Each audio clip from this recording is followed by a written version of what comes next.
আসসালামু আলাইকুম। Hello everyone. তো আজকে অনেক দিন পর একটি top loading washing machine cleaning করার জন্য আসছি, ড্রাম ক্লিনিং। তো এটার প্রবলেম ছিল কাপড়ে ওয়াশ করলে অনেক ময়লা আসে কাপড়ে এবং স্প্রিন হতো না। তো আজকে আমরা এটি সার্ভিস করার জন্য কাস্টমার লোকেশনে আসছি উত্তরাতে। তো দেখাবো ইনার ড্রামের কী অবস্থা এবং আউট যে ড্রামটি থাকে ভিতরে আউটসাইডে ওটারও কী অবস্থা। তো এটা হচ্ছে ইনার ড্রাম আর এটা হচ্ছে আউট ড্রাম, যেটার মধ্যে পানি জমা হয়। তো ভিতরেও দেখতেই পাচ্ছেন কি ময়লা হয়ে আছে।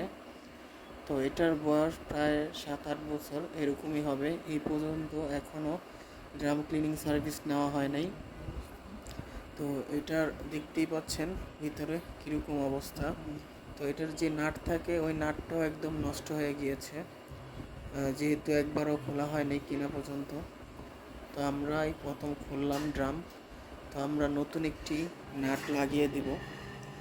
তো এটা হচ্ছে যে ক্লিনিং করার পর দেখতেই পাচ্ছেন কীরকম পরিষ্কার হয়েছে ড্রামটা।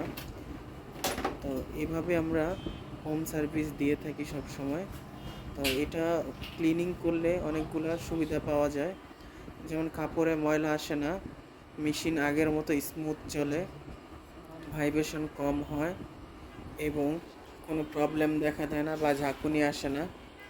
তো আপনাদেরকে সবসময় বলি আমি, প্রতি মাসে অন্তত একবার করে টাপ ক্লিনিং যে অপশনটি আছে এই অপশনটি ইউজ করবেন, তাহলে মেশিনে খুব কম ময়লা আসবে।